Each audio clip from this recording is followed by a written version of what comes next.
Hey Josh, welcome to the podcast. It's a real pleasure to have you. How are you? Yeah, thank you very much for having me on, mate. Yeah, I'm doing all right. What about yourself? Yeah, I'm good. I'm good. Finished work, feeling happy. Not as tired as yourself, maybe, but yeah, feeling good and excited for the 2022 Formula One season as well.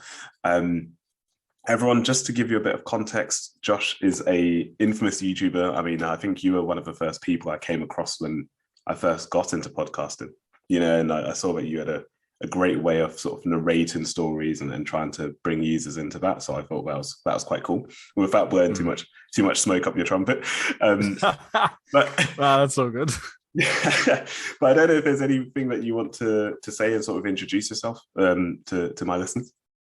I mean, I think a fair amount of the listeners out there probably would have seen at least one of my videos and sort of understands what the gist of it all is, which is basically sort of, going over a story, subject, whatever, but putting it across in a sort of more digestible format Yeah, as opposed to say with the greatest respect other ones. And I think it kind of stemmed from a couple of things. First off, the sport is way too serious, takes itself way too serious a lot of the time. There's not a lot of humor involved yeah, with it. And I wouldn't say I'm just setting out to make jokes or whatever, but it's just like, take the piss out of sport. It's so easy to do that. It's yeah, there's a lot wrong with the sport. So, laugh at yourself. Come on.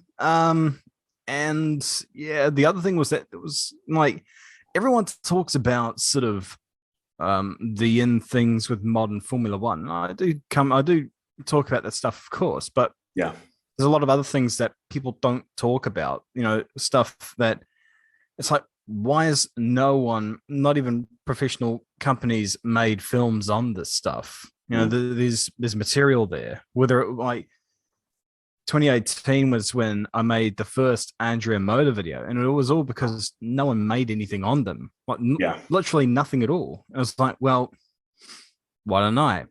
And then that rubbish thing came out yeah, 6 months later for whatever reason. The YouTube algorithm, you know, shone praise upon it and started booting it around. And what was it? A quarter of a million people Jeez. watched that video, and they were just like, "Hang on a second, this guy's microphone sucks." Like, dude, get a new microphone. I was I, like, what the? I didn't realize this was taking off. But then, yeah, from there, I thought, okay, well, there's something there because there's people that sort of appreciate it, even though I thought it was rubbish looking back on it. But there was sort of a format I wanted to do with regards to presenting style, and eventually I'll work that in sort of July-ish 2019, sort of made videos. You know, whenever I wanted to in the spare time I had from work. okay, And of cool. course, it just snowballed from there. And yeah, here we are. Nice, nice. And it's interesting you mentioned about one particular video sort of took you over that edge because I know that a lot of people, especially within the motorsport space, want to start a podcast or they're doing a YouTube channel or they're starting, let's say, like a diary or a mini blog. What would you say is the most important thing for you, like when you're doing your channel? Is it the numbers? Is it just the pure enjoyment about what you're researching and what you're reading up about, or what is it? I think, when it comes to the numbers for me, obviously, I'm at a point now where I've seen like the milestone of like a million subscribers or 500,000 subscribers is there. So it's something Yeah, like, okay, well, why not aim for that? And I do sort of aim to have a specific amount of viewers per video, but overall, like 98, 99% of putting out a video is down to me just wanting to put out a video of that specific subject. So like oh geez, like I mean, you look at every video that I put out, and it's basically just me wanting to talk about that subject in the moment. I mean, of course, you know, you do strategically put videos out in certain times because it lines up best for what the viewer engagement will be. But overall, you know, I still produce stuff based on what I want to talk about, what I want to sort of, you know, get across to viewers who may not be totally familiar with it. So I think really, when you're speaking passionately about a subject and when you're wanting to put out a story and so forth, that really does come out of passion, the want to make, you know, your product, your video, your podcast or whatever. Yeah. And how long have you been doing this podcast for? Yeah, so I've been doing this since the end of 2020. So I think just after the Turkish Grand Prix was the first one, and then sort of just moved on from there, really. So yeah. I don't know if you've experienced this, but like I think, you know, you ask a lot of content creators who have been in this for a fair bit, doing this every week. Yeah. It does wear on you, the work rate. Like, I mean, for me, I mean, I won't post the hours again or whatever because, you know, I don't want to make it seem, you know, I go through this hardship every week to make these videos, but I do it because I love you all. Yeah. You know, I don't want to make it seem like that kind of sob story, but it is a fair amount of hours, and doing it week after week after week, it's just like, oh, eventually it starts to get on you. Yeah. So having sort of keeping the sort of passion side part of it, you know, just, you know, like what you initially set out to do, still an integral part of it. It does help for those moments where you're just completely just wrecked during the week, which, you know, does happen a bit. So yeah, that's the thing I would say really is just if you've got a burning desire to do a specific format of whatever you're doing, content creation, just do it. Just find your niche, really. Like, that's all I can really say. Like, it does seem like, well, that's all, but really, genuinely, yeah, it is pretty much, you know, what you really do need is that you do need, to love what you're doing. Yeah. Because it will carry you through those sort of lesser moments, shall we call them? Yeah, no, absolutely. And I think it's interesting you mentioned passion as well as sort of that burning desire to work on something, because someone else, and I'm going to segue slightly across, but someone else who mentioned or referenced their burning desire to sort of return to what they love is Lewis Hamilton this week.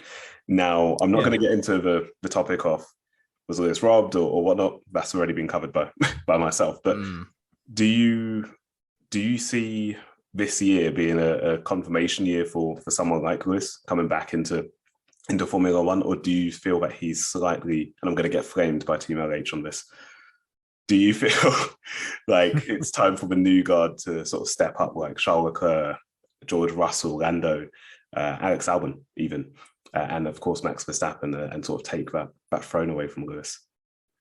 Yeah, I mean, I don't, for me, like, I've just been, you know, involved with the sport, you know, whether it be actually within the sport, you know, sponsoring drivers, being a racer, you know, going to countless events inside the paddock, actually seeing what goes on inside or watching it as a fan, studying it intensively for so friggin' long that for me, I sort of see this all as binary in a way, which you're probably thinking, what the hell are you talking about?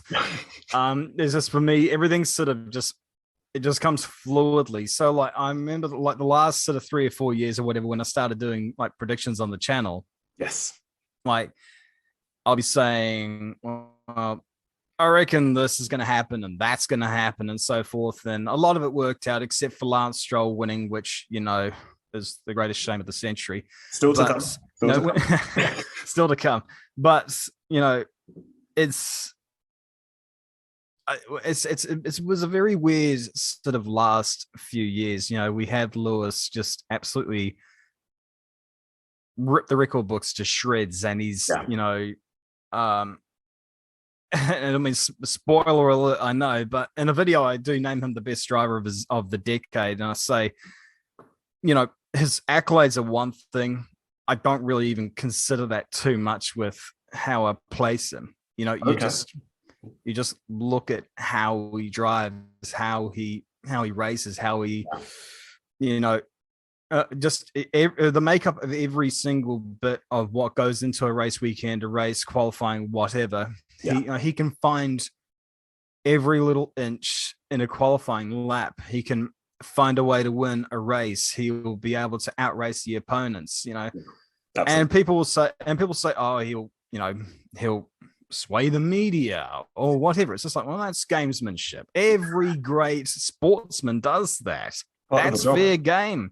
Yeah, that's actually ultimately part of the makeup of what makes him that great. But he's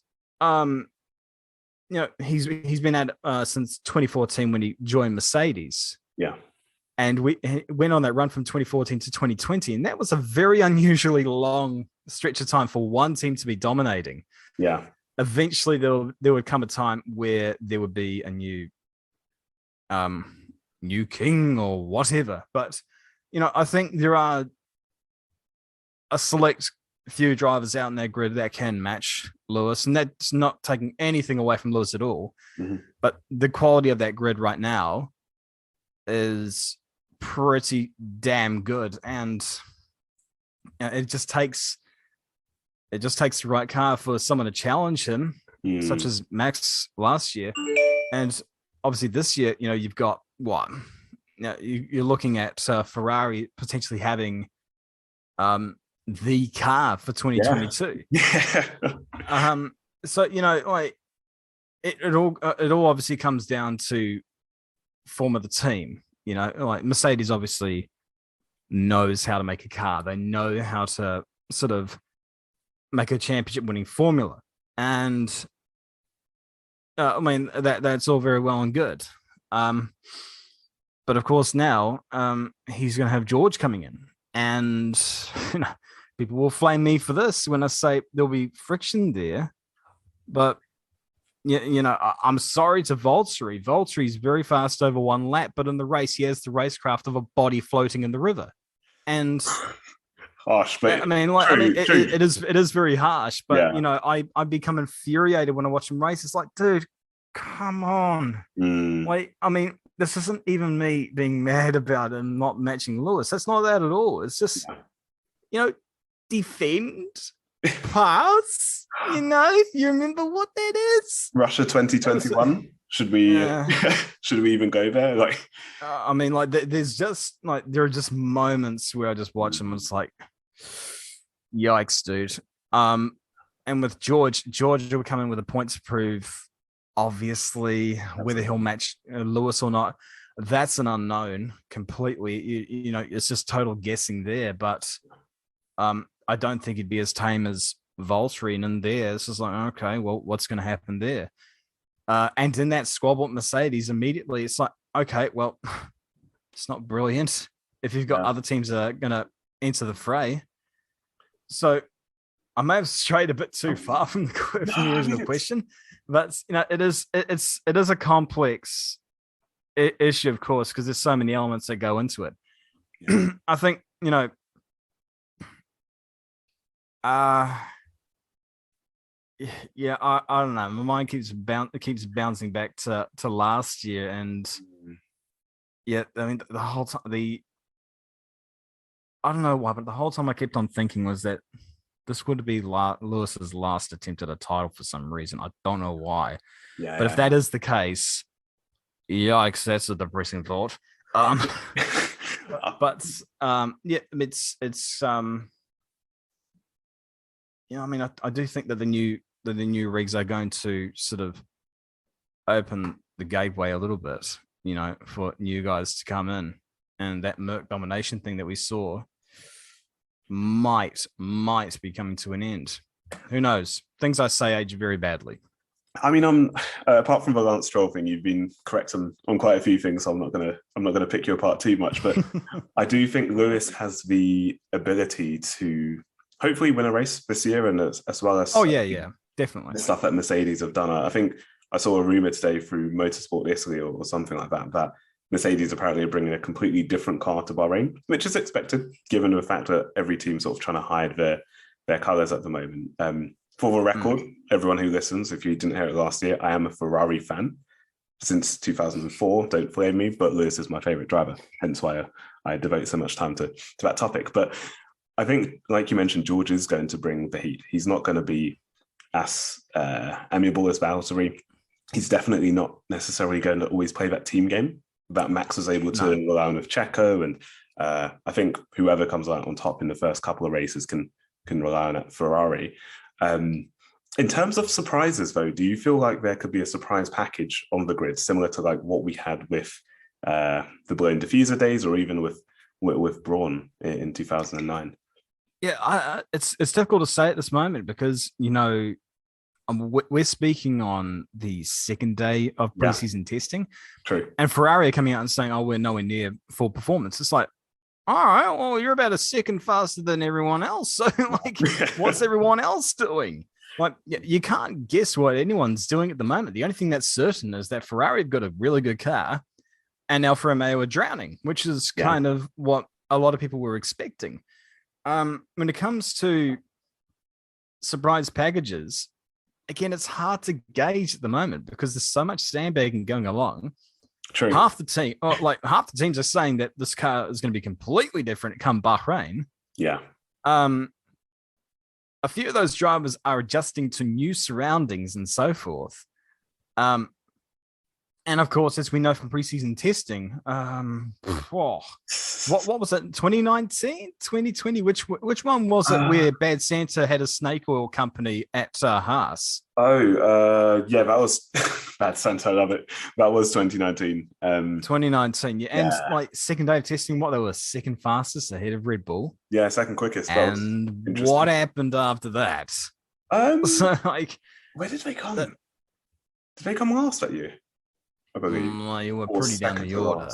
Yeah, they were pretty down the order. So I mean, preseason testing can tell you only so much. But generally, if a team is up the top of the board, especially with both cars, in almost every single testing session, you kind of can rely on that one being up the top in reality, which is what it looks like Ferrari is. With everyone else, they're sort of doing their own things. You know, I do not believe that Lewis is struggling like some of the times would suggest. Yes. Not at all. Yeah. So, you know, you look at the rest of that field, it's just like, okay, well, what's happening with you? Because I looked at the McLaren and I thought that McLaren were going to drown this year. And then they get to preseason testing and they're up there with the Ferraris. It's like, okay, well, I'm either extremely wrong or McLaren are the only ones not sandbagging. So very difficult to judge. I think the only things I can say is that Williams, I think, have taken a stride forward. Yes. So we're talking points every race from at least one of their drivers. Alpha have gone to the rear. Aston have once again made a car that's as inconsistent as its drivers.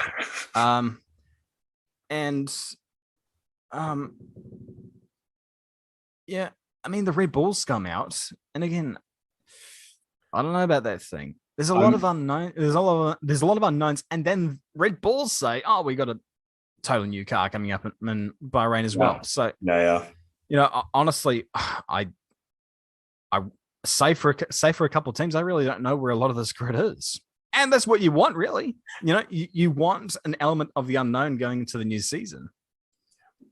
No, I agree. And I think that like you mentioned, we can't take too much or infer too much from testing, but I think based on the liveries alone, Aston Martin will be world champions. That's just my that's just my thought process. That thing is nice. Gorgeous. Very, very gorgeous livery. There are some gorgeous cars on that grid. There are a couple that I have reservations with, but you know, beauty is in the eye of the beholder, as they say. So, you know, I won't rob fans of the Alpine livery. I knew. How did I know? It was going to come out. I personally like. It's like, I mean, looking at that thing in broad daylight is like looking in the mirror that has those like bright fluorescent lights. It's like, okay, I don't want to look. I don't want to look. This is not like, no, it should not be legal. You know what? It Surprisingly, looks, I like it.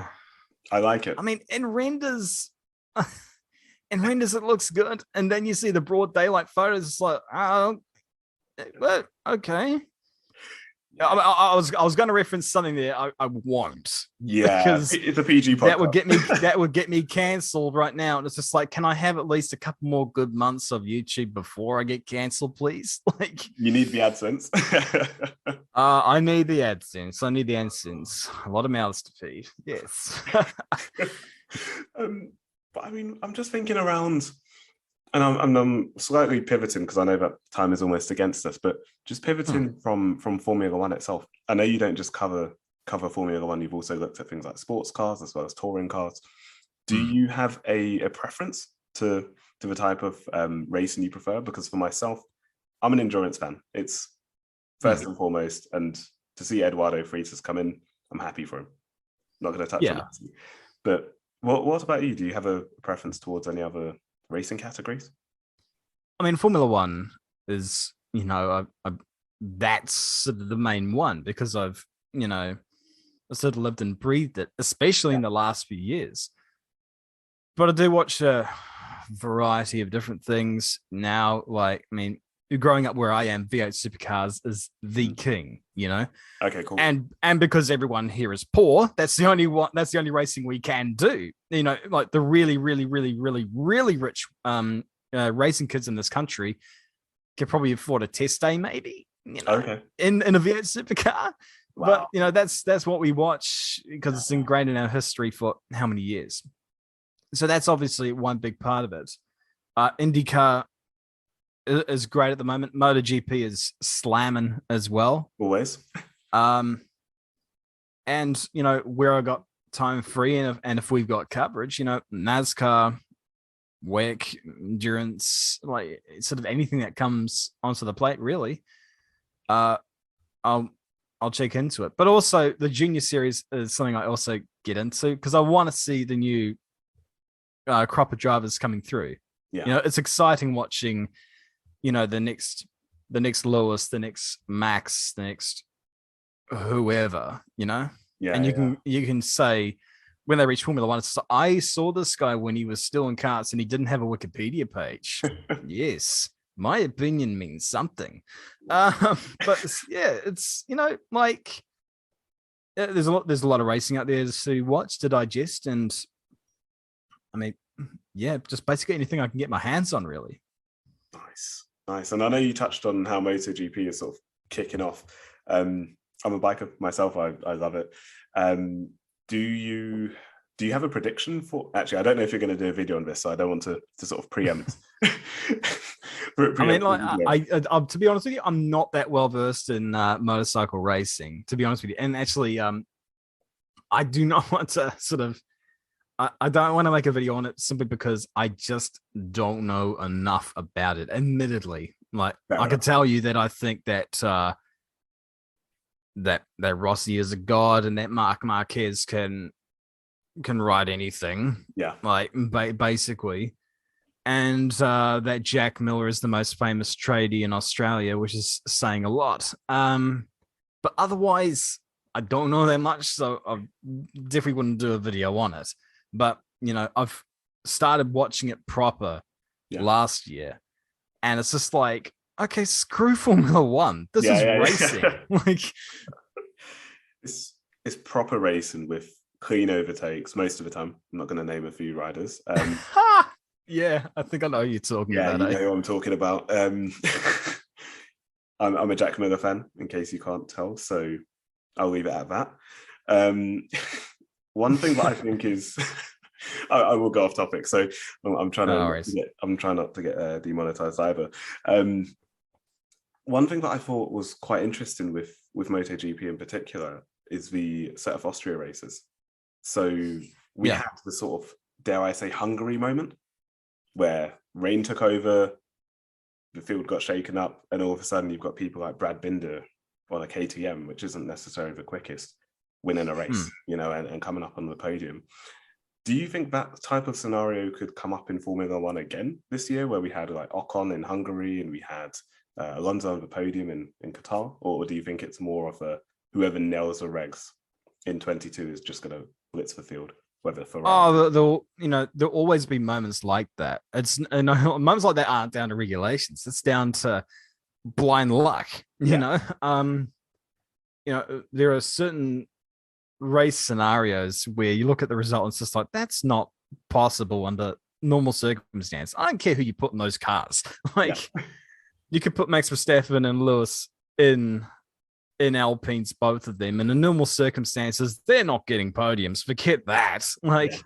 It's just the laws of, it's just Isaac Lawton and his damn laws of physics that dictate that. But yeah, you look at the scenarios of why those results happened, and it's like, well, that can happen under any circumstance. Will that happen again this year? Maybe. There's been a curious increase in, red flagged accidents the last few years. It's just like, geez, all right. And especially over in IndyCar, for example, you look at the amount of, dare I say, stupid crashes. Like, you look at the driving standards, it's like, come on. Like, that's this. I mean, I don't like being, that person, that boomer that goes on Twitter and says, these guys can't drive or whatever. Even though I make a living out of telling stories of people who can't drive. But still, like, you look at it, it's just like, what exactly is going on here? We've never had this much going on. I don't think that'll change this year. It'll be, and especially with the new regs, with them, you got people adjusting to the style of driving they're having to do, a whole host of things. Potentially. I dare say we may get another result like that. I mean, if anything is of comfort to you, I hope that if that were to be the case, and let's say, for example, Aston Martin weren't as successful in adopting the new regulations, maybe Lance Stroll could be that outlier to win a race, and you could sort of fulfill that dream. I'm predicting they're definitely going to win a race this year, maybe under those circumstances, because I'm looking at them, and right now, and again, when the teams release their cars, you have a general idea. Like, you look at it, it's just like, okay, well, it might be this. I remember last year I looked at the Aston, I'm like, okay, I can't figure this car out. I don't know whether it wants to be a top runner or a rear runner. And at certain stages of the year, it sort of was pivoting on either end. It's like, okay, well, no wonder I had trouble reading that car. It has trouble reading itself. And sort of, I'm having the same kind of problem this year. It's like, how the hell are Aston Martin having cars that are like this inconsistent? And again, you're looking at it in preseason testing. It's like, oh, geez, okay, here we go again.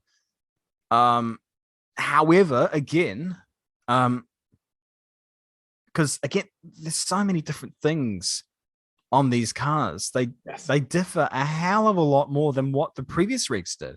So you look at that and you go, all right, well, maybe at certain circuits, certain cars are going to be way further up the road than they normally be. So on that alone, it may come the case. But yeah, I definitely see Aston winning a race this year, maybe two. With I don't know whether it's Seb or Lance, but it'll be good to see that though. You want to see as many manufacturers winning as you can, like what we saw in 2012, where we had Ferrari, McLaren, Mercedes, Williams with Pastor Maldonado. Gosh, I'll never happy times. Like, well, wait, if I remember correctly, was that Spain 2012. Spain 2012, yeah. Under the I believe the team principal, I think it was team principal or executive director of the team at the time, was Toto Wolff. Yeah, he was. Yeah, of Williams, right? History of the man. Back at the time. Oh, breaking news! Hang on. Whoa. Sorry, is that a break in on your own podcast? Oh no. Haas will be running a plain white livery for reasons you can probably guess why. Yep. Wow. Yeah, it's just popped up on my on Twitter. Okay, well, that answers one of the questions which I didn't want to address, but no, that's definitely something which I think I can, yeah, without being demonetized. Well, I mean, it does directly support affect the Formula One calendar, though, because right now there is the call of, okay, do we can the Russian Grand Prix? Yeah. Yes. Moving on. Yeah. I mean, I'm just going to say Turkey, but apart from that, yeah, it's a sad situation if I'm honest. I'm not gonna yeah, for freaking sure. But I'm just glad that Haas have decided to take a step in what I think is the right direction. And I'll leave it out. I'll leave it at that.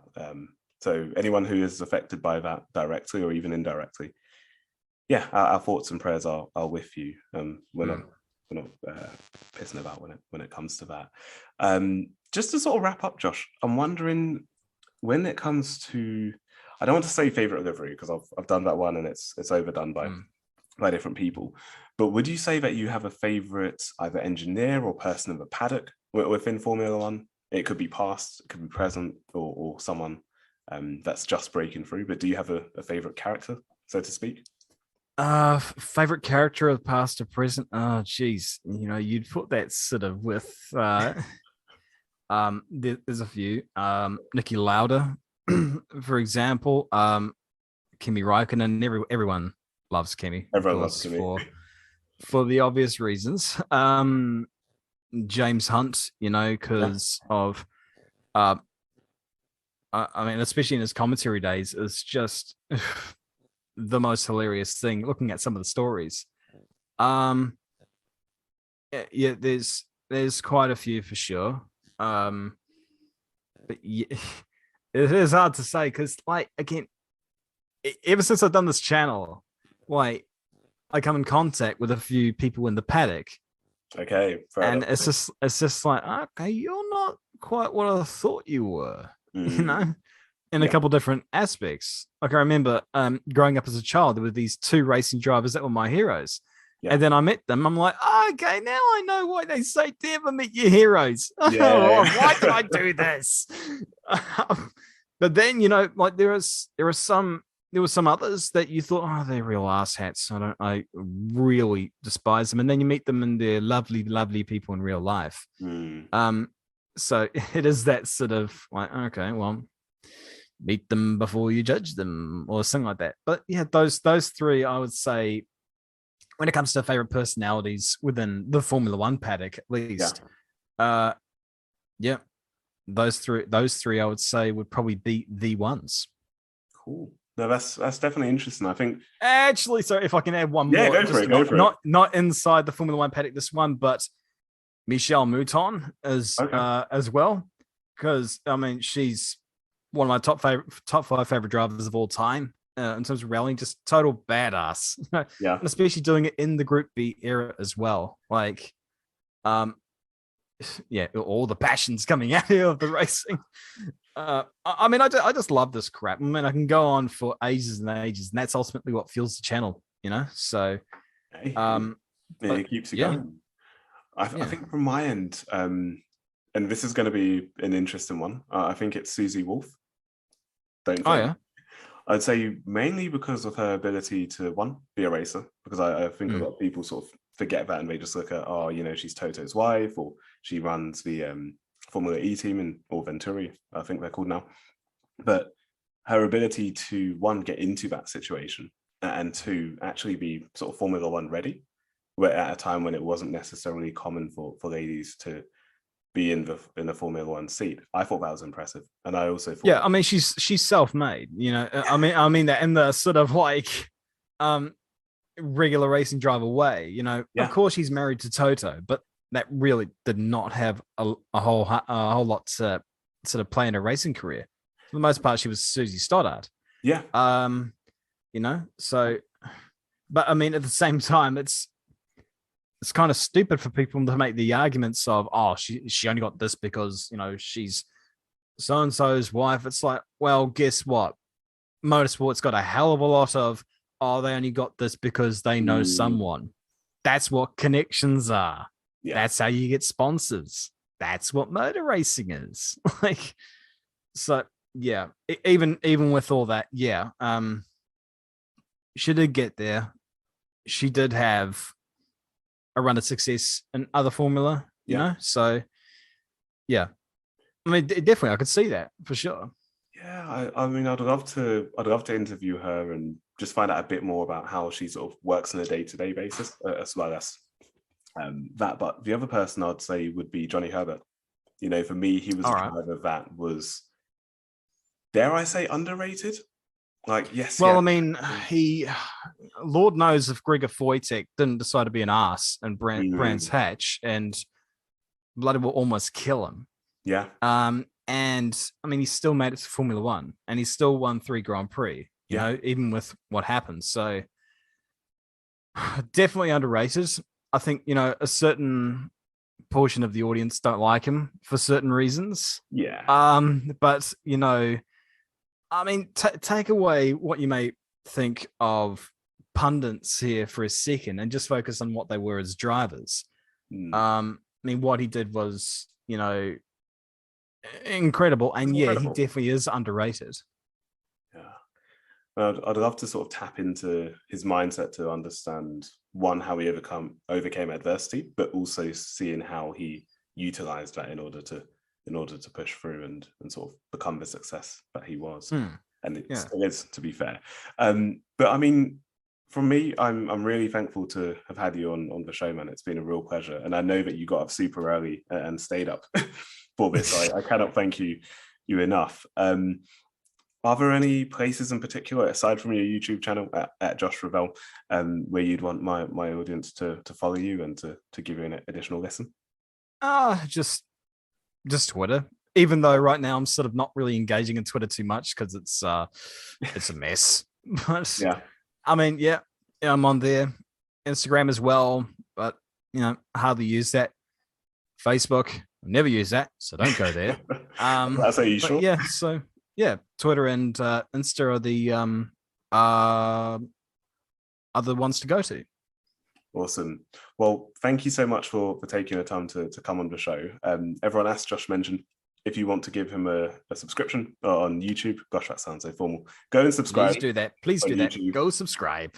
Go watch some of his videos, which are absolutely amazing. Dare I say, even looking at the greatest rookie of all time or the greatest kart. Not was it? Which video was it? The greatest GP2 season of all time. I'm not going to name the greatest GP2 season. Oh, was that Lewis's junior career? Lewis's one. It's the first one I point people to when it comes to sort of storytelling, but also give Josh a follow on Twitter and on Instagram as well. But Josh, thank you so much, man, and I'm sure we'll catch up again in the future. Thanks very much, mate. Enjoyed it. Cheers. Bye-bye.